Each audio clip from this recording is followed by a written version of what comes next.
आज मां नर्मदा के किनारे सरदार पटेल जी के सानिध्य में दो बहुत ही महत्वपूर्ण अवसरों का संगम हो रहा है। Greetings to all my fellow Indians on Constitution Day. We pay tribute to all those great women and men who were involved in the making of our constitution. आज संविधान दिवस भी है और संविधान की रक्षा करने में अहम भूमिका निभाने वाले आप पीठासीन अधिकारियों का सम्मेलन भी है। ये वर्ष पीठासीन अधिकारियों के सम्मेलन का शताब्दी वर्ष भी है। इस महत्वपूर्ण उपलब्धि के लिए आप सभी को बहुत बहुत बधाई। साथियों, आज डॉक्टर राजेंद्र प्रसाद और बाबा साहब आम्बेडकर से लेकर के संविधान सभा के उन सभी व्यक्तित्वों, उनको सबको नमन करने का भी दिन है, जिनके अथक प्रयासों से हम सब देशवासियों को संविधान मिला है। आज का दिन पूज्य बापू की प्रेरणा को, सरदार वल्लभ भाई पटेल की प्रतिबद्धता को प्रणाम करने का दिन है। ऐसे ही अनेक दूरदर्शी प्रतिनिधियों ने स्वतंत्र भारत के नवनिर्माण का मार्ग तय किया था। देश उन प्रयासों को याद रखे, इसी उद्देश्य से 5 साल पहले 26 नवंबर को संविधान दिवस के रूप में मनाने का फैसला किया गया था। मैं पूरे देश को हमारे लोकतंत्र के इस अहम पर्व के लिए बधाई देता हूं। साथियों, आज की तारीख देश पर सबसे बड़े आतंकी हमले के साथ भी जुड़ी हुई है। 2008 में पाकिस्तान से भेजे गए आतंकियों ने मुंबई पर धावा बोल दिया था। इस हमले में अनेक लोगों की मृत्यु हुई थी। अनेक देशों के लोग मारे गए थे। मैं मुंबई हमले में मारे गए सभी लोगों को अपनी श्रद्धांजलि अर्पित करता हूं। इस हमले में हमारे पुलिस बल के कई जांबाज शहीद हुए थे। मैं उन्हें भी नमन करता हूं। मुंबई हमले के जख्म भारत भूल नहीं सकता। अब आज का भारत नई नीति, नई रीति के साथ आतंकवाद का मुकाबला कर रहा है। मुंबई हमले जैसी साजिशों को नाकाम कर रहे, आतंक को मुंहतोड़ जवाब देने वाले, भारत की रक्षा में प्रतिपल जुटे हमारे सुरक्षा बलों का भी आज मैं वंदन करता हूं।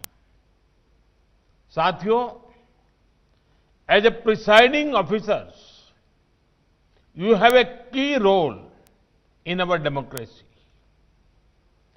आप सभी पीठासीन अधिकारी कानून निर्माता के रूप में संविधान और देश के सामान्य मानवी को जोड़ने वाली एक बहुत अहम कड़ी है। विधायक होने के साथ साथ आप सदन के स्पीकर भी हैं। ऐसे में हमारे संविधान की तीनों महत्वपूर्ण अंग, विधायिका, कार्यपालिका और न्यायपालिका के बीच बेहतर सामंजस्य स्थापित करने में आप बहुत बड़ी भूमिका अदा कर सकते हैं। आपने अपने सम्मेलन में इस पर काफी चर्चा भी की है। संविधान की रक्षा में न्यायपालिका की अपनी भूमिका होती है, लेकिन स्पीकर लॉ मेकिंग बॉडी का फेस होता है। इसलिए स्पीकर एक तरह से संविधान के सुरक्षा के कवच का पहला प्रहरी भी है। साथियों, संविधान के तीनों अंगों की भूमिका से लेकर मर्यादा तक सब कुछ संविधान में ही वर्णित है। 70 के दशक में हमने देखा था कि कैसे सेपरेशन ऑफ पावर की मर्यादा को भंग करने की कोशिश हुई थी, लेकिन इसका जवाब भी देश को संविधान से ही मिला। बल्कि इमरजेंसी के उस दौर के बाद चेक्स एंड बैलेंस का सिस्टम मजबूत से मजबूत होता गया। विधायिका, कार्यपालिका और न्यायपालिका तीनों ही उस कालखंड से बहुत कुछ सीखकर आगे बढ़े। आज भी वो सीख उतनी ही प्रासंगिक है। बीते 6-7 सालों में विधायिका, कार्यपालिका और न्यायपालिका में सामंजस्य को और बेहतर करने का प्रयास हुआ है। साथियों, इस तरह के प्रयासों का सबसे बड़ा प्रभाव पड़ता है जनता के विश्वास पर। कठिन से कठिन समय में भी जनता की आस्था इन 3 अंगों पर बनी रहती है।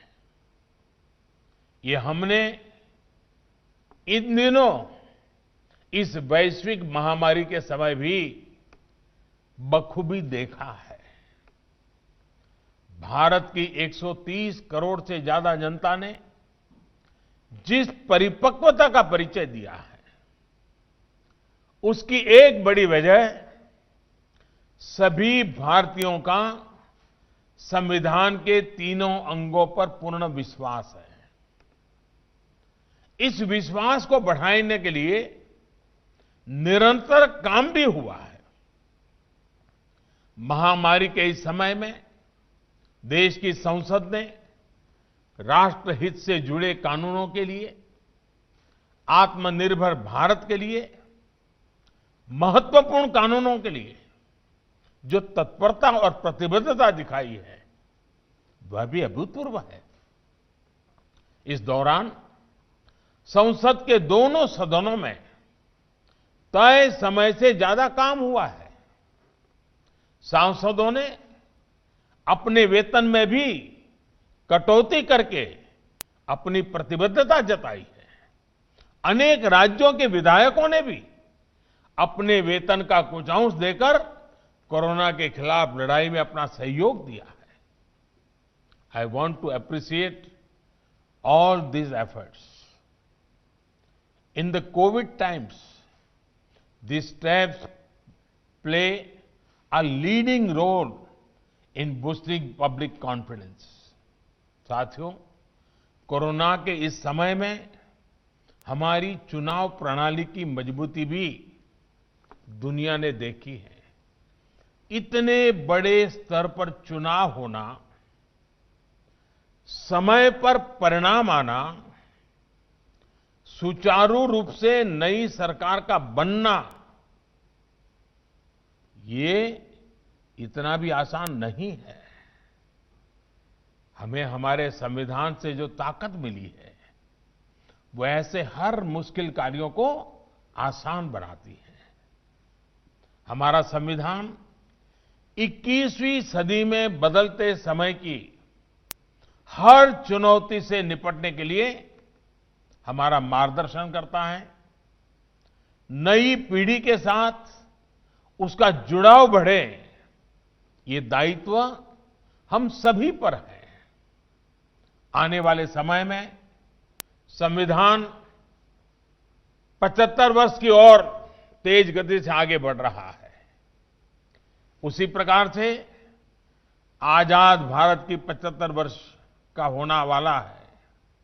ऐसे में व्यवस्थाओं को समय के अनुकूल बनाने के लिए, बड़े कदम उठाने के लिए हमें संकल्पित भाव से काम करना होगा। राष्ट्र के रूप में लिए गए हर संकल्प को सिद्ध करने के लिए विधायिका, कार्यपालिका और न्यायपालिका उसको बेहतर तालमेल के साथ काम करते रहना है। हमारे हर निर्णय का आधार एक ही तराजू से तोलना चाहिए, एक ही मानदंड होना चाहिए, और वो मानदंड है राष्ट्रहित। राष्ट्रहित यही हमारा तराजू होना चाहिए। हमें ये याद रखना है कि जब विचारों में देशहित, लोकहित, उसके बजाय राजनीति हावी होती है तो उसका नुकसान देश को उठाना पड़ता है। जब हर कोई अलग अलग सोचता है तो क्या परिणाम होते हैं उसका गवाह आप 2 दिन से जहां विराजमान हैं, वो सरदार सरोवर डैम भी उसका एक बहुत बड़ा उदाहरण है। साथियों, केवड़िया प्रवास के दौरान आप सभी ने सरदार सरोवर डैम की विशालता देखी है, भव्यता देखी है, उसकी शक्ति देखी है, लेकिन इस डैम का काम बरसों तक अटका रहा, फंसा रहा। आजादी के कुछ वर्षों के बाद शुरू हुआ था और आजादी के 75 वर्ष जब सामने आए हैं, अभी कुछ साल पहले वो पूरा हुआ। कैसी कैसी बाधाएं, कैसे कैसे लोगों के द्वारा रुकावटें, किस प्रकार से संविधान का दुरुपयोग करने का प्रयास हुआ, और इतना बड़ा प्रोजेक्ट, जनहित का प्रोजेक्ट, इतने सालों तक लटका रहा। आज इस डैम का लाभ गुजरात के साथ ही मध्य प्रदेश, महाराष्ट्र और राजस्थान के लोगों को भी हो रहा है। इस बांध से गुजरात की 10 लाख हेक्टेयर जमीन को, राजस्थान की 2.5 लाख हेक्टेयर जमीन को सिंचाई की सुविधा सुनिश्चित हुई है। गुजरात के 9,000 से ज्यादा गांव, राजस्थान और गुजरात के अनेकों छोटे बड़े शहरों को घरेलू पानी की सप्लाई इसी सरदार सरोवर बांध की वजह से हो पा रही है। और जब पानी की बात आती है तो मुझे एक प्रसंग भी याद आता है। जब नर्मदा का पानी अनेक विवादों में रहा, अनेक संकटों से गुजरे, आखिरकार कुछ रास्ते निकले, लेकिन जब राजस्थान को पानी पहुंचाया तो भैरों सिंह जी शेखावत और जसवंत सिंह जी दोनों गांधीनगर स्पेशली मिलने आए। मैंने पूछा क्या काम है, बोले आकर के बताएंगे। वो आए और मुझे उतना उन्होंने अभिनंदन दिए, इतने आशीर्वाद दिए, इतनी, मैंने कहा इतना प्यार, इतनी भावना क्या। अरे बोले भाई, इतिहास गवाह है कि पानी के बूंद के लिए भी युद्ध हुए हैं, लड़ाइयां हुई हैं, 2-2 परिवारों के बीच बंटवारा हो गया है। बिना कोई संघर्ष, बिना कोई झगड़े गुजरात से नर्मदा का पानी राजस्थान पहुंच गया, राजस्थान की सूखी धरती को अपने पानी पहुंचाया। ये हमारे लिए इतने गर्व और आनंद का विषय है और इसलिए हम तुम्हें मिलने आए हैं। आप देखिए, ये काम अगर पहले हुआ होता, इसी बांध से जो बिजली पैदा हो रही है उसका अधिकांश लाभ मध्य प्रदेश और महाराष्ट्र को हो रहा है। साथियों, ये सब वर्षों पहले भी हो सकता था। लोक कल्याण की सोच के साथ, विकास को सर्वोच्च प्राथमिकता के अप्रोच के साथ ये लाभ पहले भी मिल सकते थे, लेकिन बरसों तक जनता इनसे वंचित रही। और आप देखिए, जिन लोगों ने ऐसा किया उन्हें कोई पश्चाताप नहीं है। इतना बड़ा राष्ट्रीय नुकसान हुआ, बांध की लागत कहां से कहां पहुंच गई, लेकिन जो इसके जिम्मेदार थे उनके चेहरे पर कोई शिकन नहीं है। हमें देश को इस प्रवृत्ति से बाहर निकालना है। साथियों, सरदार पटेल की इतनी विशाल प्रतिमा के सामने जाकर दर्शन करके आप लोगों ने भी नई ऊर्जा महसूस की होगी। आपको भी एक नई प्रेरणा मिली होगी।